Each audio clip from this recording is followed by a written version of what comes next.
Dialogue national promis par le chef de l'État Joseph Kabila, l'UDPS d'Étienne Tshisekedi redit sa position et n'y prendra pas part. Journée internationale du livre le 23 avril. De nos jours, les jeunes lisent de moins en moins, même ceux qui sont à l'université.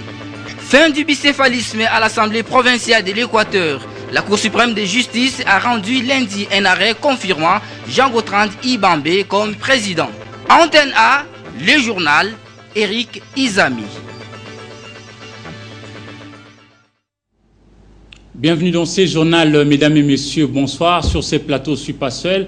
Le journal reçoit pour vous, monsieur Didier Moumengi, et nous le recevons en tant qu'analyste politique et surtout écrivain. Bonsoir, monsieur Didier Moumengi. Bonsoir. Et nous allons poursuivre avec vous dans pas longtemps. Nous allons courir pour parler déjà en décembre 2012 devant les députés nationaux et sénateurs réunis en congrès au Palais du Peuple. Le chef de l'État, Joseph Kabila Kabange, a promis à toutes les forces vives au niveau de la nation un dialogue national. Et déjà, les jours passent, le mois également. Là, nous allons être bientôt au mois de mai sans que ces dialogues ne se tiennent. Et l'UDPS d'Étienne Tshisekedi Wamulumba campe sur sa position de ne pas participer à ces dialogues. Natacha Bomongo, Nadine Galula et David Tembeni. Du dialogue initié par les chefs de l'État, la vision de la classe politique est divergente.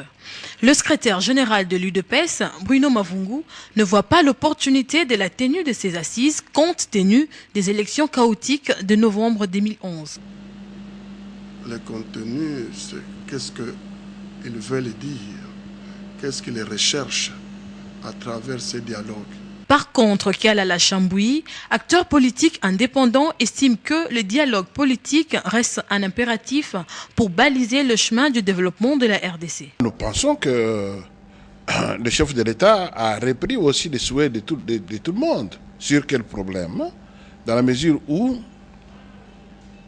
nous avons des crises qu'on veut que le Congolais s'implique en union. Nous avons aujourd'hui 2 chambres de parlement, mais qui ne répondent pas à la même législature. Il y a l'Assemblée qui répond à la législature liée aux élections de 2011, et vous avez le Sénat qui continue à répondre à l'autre législature liée aux élections de 2006. Tout compte fait, divergence ou convergence, le dialogue politique reste la seule voie afin de taire les divergences politiques pour un meilleur avenir de la population. On reste dans les chapitres de dialogue pour parler cette fois-ci de Kampala. Pour l'étape considérée comme le dernier round des négociations de Kampala, le pourparlers ont repris le 6 avril 2013 avec le rebelle du M23. Au dire de délégués du gouvernement de Kinshasa, chaque parti campe sur sa position, d'où les statu quo qui s'observent depuis Kampala, capitale de l'Ouganda. Je vous l'ai dit tantôt que le journal recevait pour vous M. Didier Moumengi, et lui préconise plutôt le dialogue scientifique et citoyen. Monsieur Didier Moumengi, que devra-t-on entendre par dialogue scientifique d'un côté et citoyen de l'autre à ces jours? Bien, merci. Je viens de suivre ces reportages. Vous savez, cher ami, il y a 2 façons de faire la politique. La première façon consiste à observer les choses telles qu'elles évoluent et se demander pourquoi, où est ma place, où est mon intérêt. La deuxième façon de faire la politique, qui est la mienne, c'est d'imaginer les choses telles qu'elles pourraient devenir et se dire pourquoi pas. Voilà pourquoi nous c'est-à-dire nous sommes un groupe, nous réfléchissons, un groupe des patriotes congolais venant d'horizons divers, nous réfléchissons et nous avons pensé que la crise qui frappe les Congolais comme un génocide silencieux de la faim mérite non seulement une réponse décisive, historique, mais urgente de la part de l'intelligentsia nationale. Voilà pourquoi nous proposons un dialogue scientifique et citoyen pour la renaissance du Congo. Dans ces dialogues scientifiques et citoyens, qui devront y prendre part? Parce que tout Congolais n'est pas forcément scientifique. Nous avons rêvé d'un moment historique où les Congos dans sa dimension savante, technicienne, scientifique. Cette dimension existe, mais cette sphère de la société congolaise n'a pas toujours droit à la parole, encore moins à l'écoute. Ceux qui travaillent tous les jours, le médecin, les juristes, les banquiers, les hommes d'affaires, les commerçants, les gens de la société civile, ceux-là, ils ont une parole technicienne importante pour qu'ensemble, nous offrons à notre pays les livres de son redressement décisif et de son développement intégral. Notre peuple qui souffre a besoin de cette politique de la part de sa classe politique. Une nation doit être gouvernée savamment. Si tel n'est pas le cas, les crises s'amoncellent, les crises s'aggravent, les crises se prolongent. Mais les Congolais sont nombreux à vous suivre. Encore une fois, ce soir, M. Didier Moumengi, en son temps, vous avez été ministre de l'Information sous Mouzé. Il faut dire la vérité, vous avez fait rêver plusieurs jeunes Congolais comme nous. Mais bon, pourquoi n'aviez-vous pas posé des jalons pour que justement, cette façon de voir la manière de gérer la République nous soit favorable, pour qu'on ne tombe pas dans des crises, justement? Si je fais rêver les jeunes Congolais, je voudrais, avec une nouvelle énergie, faire encore rêver notre peuple. Et ce rêve, il peut être immédiat. C'est la rencontre du pays dans toute sa force intellectuelle, dans toute sa force citoyenne. Notre pays navigue à vue. Notre pays est meurtri par des crises qui viennent de toutes parts. Alors, n'est-ce pas le moment de suspendre les souffles des ambitions politiciennes et de regarder la souffrance du peuple, voir ce peuple qui n'a pas toujours l'électricité qu'il veut, qui n'a pas toujours l'eau quand il en a besoin, ce peuple qui voit sans moyen de réagir le prix de biens de base grimper tous les jours du simple au double. Nous, classe politique, nous, intelligentsia, nous avons l'obligation de nous arrêter, non pas pour faire des conciliabules politiques, mais pour réfléchir avec les gens de terrain, les gens de recherche, ceux qui sont à l'université, ceux qui travaillent tous les jours, que chacun intègre le forum de son expertise, de son expérience, de sa profession. Ensemble, penseurs, praticiens, réfléchissons. Donnons à notre pays ce que j'appelle, moi, une constitution économique et sociale. Nous devrions avoir un pays qui a ses obligations, un pays qui a ses objectifs, pour que chaque gouvernement qui prend la direction du pays sache que le pays a décidé, dans un an, plus jamais de délestage électrique. Dans 6 mois, plus jamais de coupures d'eau. Dans 15 ans... Etc. Donc voilà. Il faut savoir compter. Et justement, il faut faire avec le chiffre. Aujourd'hui, c'est ouvert au niveau du Grand Hôtel Kinshasa, les concertations entre les dirigeants politiques d'un côté et de l'autre, le bailleur de fonds, pour justement aboutir au recensement de la population. Parce que jusque-là, nous ne connaissons pas véritablement à combien se chiffrent les Congolais. Suivez ce reportage. Équation à un inconnu, le nombre d'habitants en RDC. Les chiffres exacts n'est pas du tout connu depuis aujourd'hui 27 ans. Les données statistiques ne sont pas fiables, c'est ainsi que l'on ne sait pas résoudre nos problèmes avec efficacité.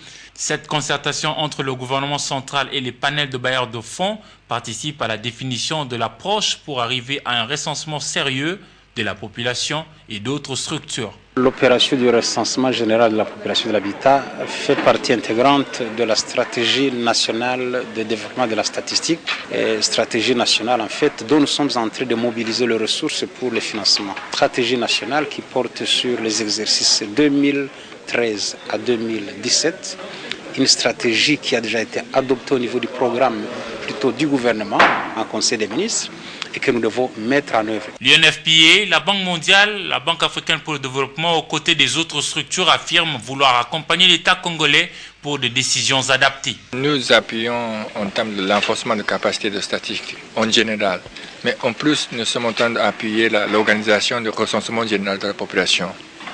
Depuis notre programme assistante jusqu'à l'année passée, nous avons par exemple appuyé la réhabilitation de centres de calcul de 3 provinces. Ça, c'est une partie de notre appui. Les chiffres Il le faut pour quantifier avec exactitude nos besoins, planifier nos perspectives et adapter nos réalisations de terrain pour une approche assouplie de la lutte contre la pauvreté. Fin de la crise à l'Assemblée provinciale de l'Équateur. La Cour suprême de justice a rendu son arrêt lundi 22 avril 2013 pour confirmer Jean Gontran Ibambe comme président de cet organe législatif et annule ainsi celui rendu le 10 décembre 2012 par la Cour d'appel de Mbandaka qui plébiscitait Richard Mboyo en qualité du président. Sylvie Fortuné-Mboula a joint au téléphone un élu député provincial à Mbandaka. Suivez. Nous saluons l'arrêt de la Cour suprême de justice. Je dirais même que cet arrêt de la Cour suprême de justice a été très bien salué par toute la population de l'Équateur en général, et en particulier celle de Mbandaka, et salué aussi par l'Assemblée provinciale de l'Équateur. Donc toute la majorité à l'Assemblée provinciale de l'Équateur qui avait élu Ibambe président, et même certains collègues qui étaient dans l'autre camp, qui finalement ont compris qu'ils ne pouvaient plus continuer avec le bras de fer, et ils ont adhéré dans la cause d'Ibambe.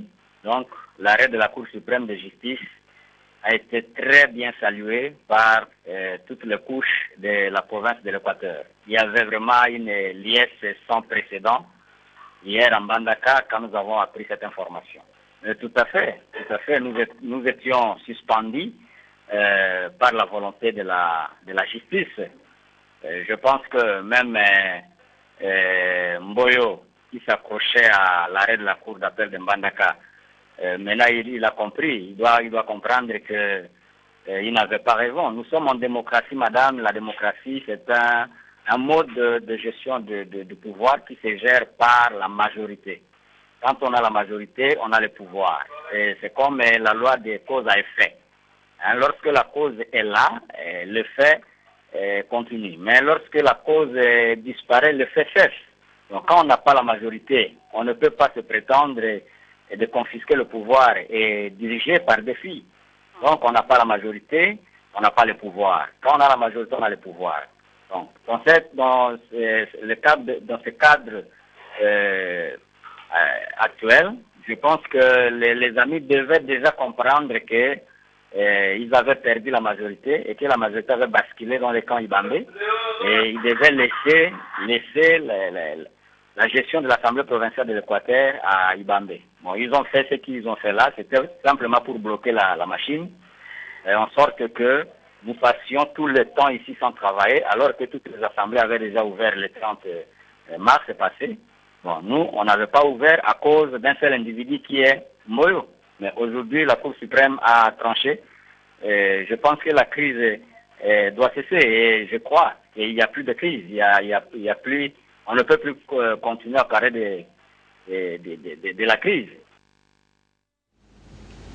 Nous quittons Mbandaka pour revenir à Kinshasa, la capitale, où il a été lancé aujourd'hui officiellement l'atelier consultatif provincial sur l'agenda international de développement post-2015. Ceci dans l'optique d'évaluer les réalisations par rapport aux objectifs du millénaire et relever les faiblesses en vue d'une bonne poursuite du processus pour les 2 ans qui restent. Dans la salle Marie-Ange Lukiana du ministère de Genre, Famille et Enfants, Polydor Ngaziami, Laetitia Atembone et Hugues Moussangilay. 2015 pointe à l'horizon, raison pour laquelle le ministère du Plan, grâce à l'appui technique et financier du PNUD, a organisé cet atelier. C'est un processus de consultation de l'agenda international de développement post-2015. Aussi, durant 7 jours, les participants à ces assises doivent non seulement évaluer les efforts accomplis pour l'atteinte des objectifs du millénaire, qui sont, entre autres, réduire l'extrême pauvreté et la faim, assurer l'éducation primaire pour tous, promouvoir l'égalité des sexes et l'autonomisation des femmes et réduire la mortalité des enfants de moins de 5 ans, mais aussi relever les faiblesses pour une meilleure coordination des actions pour les 2 ans qui restent. Depuis lors, et chaque jour qui passe, tous les gouvernements du monde et leurs populations, dans le cadre de leurs activités professionnelles, que ce soit au travers de leurs institutions publiques ou de la société civile, concourent à l'accomplissement de ces objectifs prioritaires du genre humain.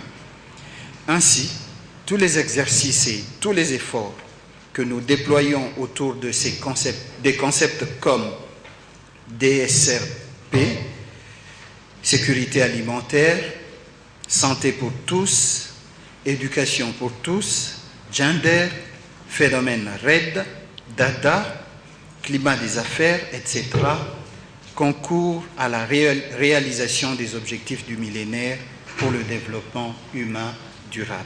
Il est donc attendu de ces assises que la ville de Kinshasa contribue de manière significative à travers les réflexions et conclusions des participants à la réflexion nationale aux côtés des autres provinces en vue de la production du document national de la RDC. À chaque jour, sa célébration. Aujourd'hui, le monde a célébré la journée internationale du livre et du droit d'auteur.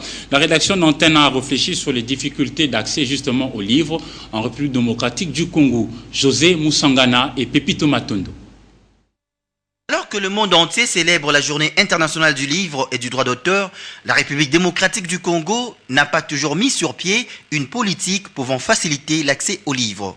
Voilà qui justifie toutes les difficultés rencontrées dans ces secteurs, malgré des séminaires et ateliers organisés par les opérateurs œuvrant dans le domaine du livre. L'année dernière, il y a un ministre qui a déclaré fiscalité zéro pour les livres. Mais le comble est que les douaniers sont ignorants à cette matière. La plupart d'entre eux, quand même vous bandissez les textes là, ils n'en savent rien. Mais l'application a été difficile. L'application a été difficile.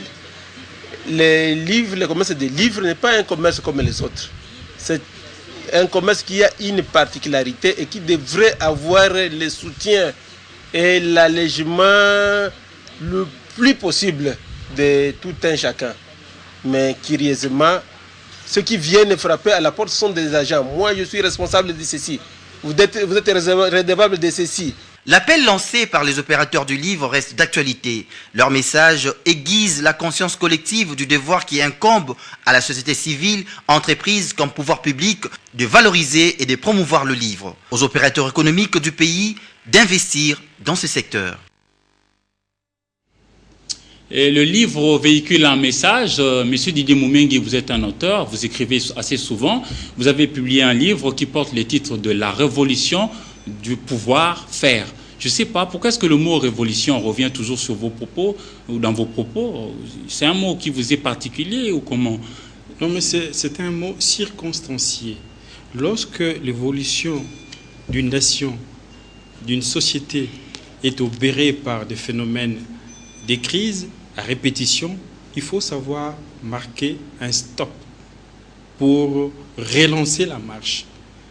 Lorsqu'on s'arrête pour recommencer l'histoire, ces moments-là, c'est la révolution. Et c'est le message clé contenu dans ces livres. Dans ces livres, d'abord, ces livres est un cri d'alarme. Oui. Sur sa couverture, il y a les bâtons d'Ishango.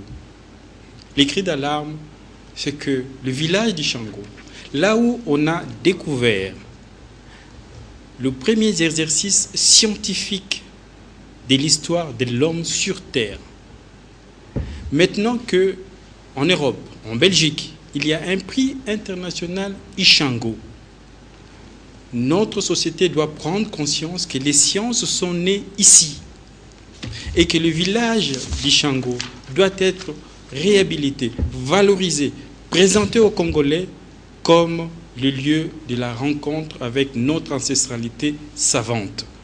C'est le cri d'alarme. Mais de manière synthétique, ces livres lancent un message simple. Lequel? Pourquoi avons-nous oublié que nous sommes capables de tout fabriquer, de tout créer, de tout imaginer? Et à votre avis, c'est pourquoi? La réponse est dans le livre et je vous conseille vivement de le lire. Dès ce soir, je vais le faire. Mais seulement, comparaison faite avec les amis d'en face, du Congo-Brazzaville. Chez nous, les gens ne lisent pas véritablement. Je me souviens, lorsqu'on était tout petits, les parents nous achetaient les livres de Mediapol, on lisait un Croco Alouzi, et plus tard, c'était Hergé, etc. Aujourd'hui, comment faire? Quelle stratégie mettre en place pour favoriser la lecture du livre chez nos jeunes gens? Parce qu'ils lisent presque pas. Vous savez, et là aussi, notre pays, en 2011, 4 millions d'enfants en âge de scolarité n'ont pas fréquenté l'école. 4 millions. Hélas. En 2012, il y en a eu 7,5 millions d'enfants en âge de scolarité de 5 à 17 ans qui n'ont pas vu les chemins de l'école. Comment voulez-vous que les livres prospèrent dans un environnement de déscolarisation aussi avancé? 7,5 millions, c'est 2 fois la population de toute la République du Congo d'en face que vous citez. Oui. 7,5 millions, c'est toute la population d'un pays comme la Suisse. Vous imaginez tout un pays d'analphabètes. Nous avions, en 2010, nous, c'est-à-dire tous les opérateurs du livre, nous avions tenu des assises. Nous avons proposé au gouvernement un avant-projet de loi relative à la politique du livre. Nous sommes tous tristes de constater que ces projets traînent quelque part dans les tiroirs du ministère. Aussi, nous nous concertons incessamment sous peu. Les opérateurs du livre ne vont pas croiser les bras, ils vont revenir parce que nous voulons élaborer un manifeste pour les livres et la lecture dans notre pays. Notre souci est que les livres et la lecture se réinstallent au cœur du débat public parce que notre pays est en danger de syncope morale et intellectuelle. Justement, vous faites allusion au fait que certains enfants, un grand nombre d'ailleurs, ne sont pas allés à l'école, mais ils vous responsabilisent, vous, politiques.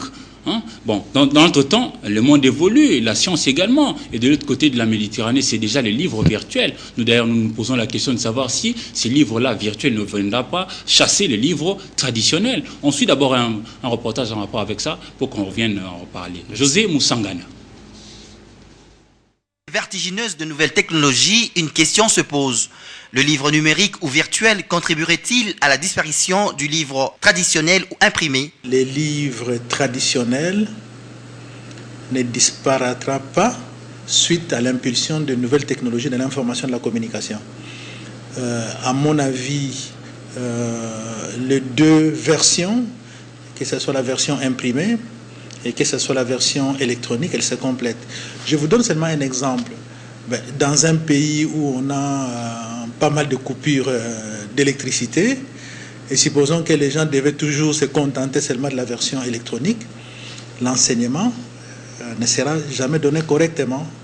Donc, à mon avis, donc les deux se complètent, mais l'un ne pourra pas faire disparaître l'autre. Encore Irina Bokova, numéro 1 de l'UNESCO, le livre numérique offre des opportunités nouvelles pour l'accès au savoir à des coûts réduits sur de vastes territoires. Le livre traditionnel, quant à lui, reste une technologie puissante qui ne tombe pas en panne et que l'on peut emporter avec soi et qui résiste à l'épreuve du temps.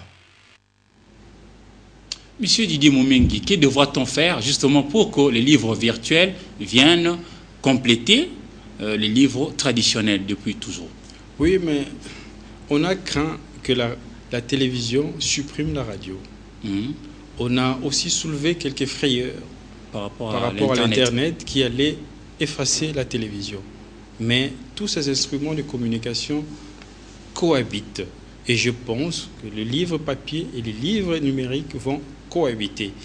Le problème est dans la volonté, la passion de lire. Numérique ou papier, c'est toujours de l'écrit.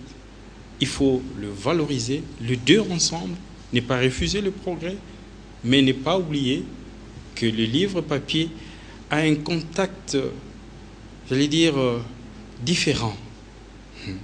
Le livre papier, c'est un lien d'amour. Ça, c'est physique. Parce que le livre papier est unique. Le livre numérique est multiple et pluriel. Vous avez dans un document numérique plusieurs manuels. Mais il y a un contact, vous savez, les livres, ce n'est pas que la lecture. Les livres, c'est la communication avec l'auteur. C'est l'écoute de l'auteur. Quand vous lisez Platon, vous l'écoutez, vous l'entendez parler. Cette relation-là, lorsqu'on tient le papier, c'est un moment exceptionnel que les documents numériques ne remplacera jamais. Alors là, vous encouragez les gens à aller lire. Et justement, dans certains instituts supérieurs et universités, les étudiants ont du mal à fréquenter la bibliothèque pour cause la synthèse de recherche scientifique des professeurs compilée dans les syllabes qui, par moment, suffit pour ces étudiants-là. Suivez ces commentaires de José Moussangan encore une fois. Le phénomène est courant au niveau de l'enseignement supérieur et universitaire. Les professeurs font la compilation de leurs recherches dans les syllabes qu'ils vendent par la suite aux étudiants. Ces derniers ont du mal à fréquenter la bibliothèque car ils ne trouvent plus d'intérêt. Interrogé à ces sujets, l'assistant Kala de l'IFASIC répond. Les professeurs ne peuvent pas contribuer, comme vous le dites, à l'assassinat du livre parce que d'abord, les professeurs, s'ils mettent les services en place, c'est pour en quelque sorte résumer un peu la grande matière qui peut exister pour faciliter la tâche aux étudiants. Mais si les étudiants semblent être paresseux pour ne se limiter qu'aux syllabis, c'est question de culture. Un étudiant assidu ne peut pas se limiter à lire que les syllabis que les profs ont mis en place, mais peut approfondir ses recherches au travers des bibliothèques, bien sur Internet. De leur côté, les étudiants s'expliquent. D'abord, il faut savoir que dans les syllabus, le prof ne donne pas tout. Cela n'empêche qu'on aille dans des bibliothèques pour avoir de recherches. C'est pour nous enrichir aussi, non? Dans les syllabus, le prof ne donne pas tout. Donc, cela est conseillé d'aller aussi faire des recherches personnelles. C'est aussi pour notre bien parce qu'on n'étudie pas seulement pour le poids, pour réussir, c'est pour la vie. C'est un peu ça. L'étudiant devrait être l'artisan de sa propre formation au travers le livre. Se limiter seulement aux synthèses de syllabes ne contribuerait nullement à la croissance tant culturelle qu'intellectuelle, car c'est toujours un plaisir de découvrir les délices que renferme un livre. L'on dit de nos sociétés que ce sont des sociétés de tradition orale. Nous avions appris une triste nouvelle non loin de Mbanzangungu. Que devra-t-on faire pour préserver justement les livres? Vous savez, il faut commencer par détruire ces postulats selon lesquels notre civilisation est des traditions orales. Lorsque l'homme quitte la préhistoire pour entrer dans l'histoire, il fait cette transition en inventant l'art rupestre, il y a 40 000 ans. Ici à Lovo, en Mbanzangungu, justement, il y a plus de 102 sites rupestres, dont 16 sont des grottes ornées. Nous avons là des pictogrammes qui ont des caractéristiques pictographiques des hiéroglyphes de l'écriture sumérienne et de l'écriture méroïtique. Nous avons là la preuve de la tradition écrite de notre ancestralité. Mais les sites de Lovo sont dans un état d'abandon total. Hélas. Et même, il y a des carrières d'exploitation, des calcaires qui se développent de manière abusive. J'en appelle aux autorités qu'on préserve ces massifs de Lovo et qu'on dise aux Congolais, allez visiter l'intelligence savante de vos ancêtres. C'est la preuve que nous avons été une société à tradition écrite, en même temps que les pictogrammes égyptiens, sumériens ou méroïtiques. Voilà, c'est par des symboles que nous allons relancer la passion du livre. Et Lovo est un symbole important. Un symbole patent. Alors là, il y a quelqu'un qui a lu aujourd'hui, mardi 23 avril 2013, pour vous les journaux. Son nom, c'est Polydor Ngaziami, qui vous propose cette revue de presse. Suivez. Les pourparlers de Kampala restent toujours sur le plateau de l'actualité congolaise. Dans sa parution de ce mardi 23 avril 2013, Forum des As relève qu'après 3 semaines de négociations entre Kinshasa et la capitale ougandaise, le flou persiste. De plus en plus, écrit-il, les voix s'élèvent pour inviter le chef de l'État à interpeller ses pairs de la conférence internationale sur la région des Grands Lacs pour peser de tout leur poids afin que les assises de Kampala ne s'éternisent pas. Entre-temps, indique le palmarès, les menaces du M23 sur la ville de Goma sont réelles et deviennent précises. Le décor d'une bataille finale est enfin planté, fait savoir le climat tempéré hebdo qui évoque le même sujet. Au niveau de l'état-major de la MONUSCO. je ne sais pas, dans pas longtemps, ça sera les dialogues nationaux que nous souhaitons de vive voix. Avez-vous un dernier mot à Le propos? dernier mot, c'est la volonté des Congolais, des autorités congolaises, d'organiser les dialogues, mais de manière scientifique et citoyenne, pour que ce moment soit un instant historique où l'intelligentsia va renaître en proposant à la nation un document qui sera la feuille de route des sorties de crise décisives. Voilà le message que nous lançons. Nous disons alors merci à Didier Moumengi qui a été notre invité en tant qu'analyste et surtout auteur. Mesdames et messieurs, si vous avez aimé ce journal, merci à vous. C'est au nom de José Moussangana que nous vous disons au revoir et gardez bien vos yeux ouverts sur le programme d'Antenne A. À demain.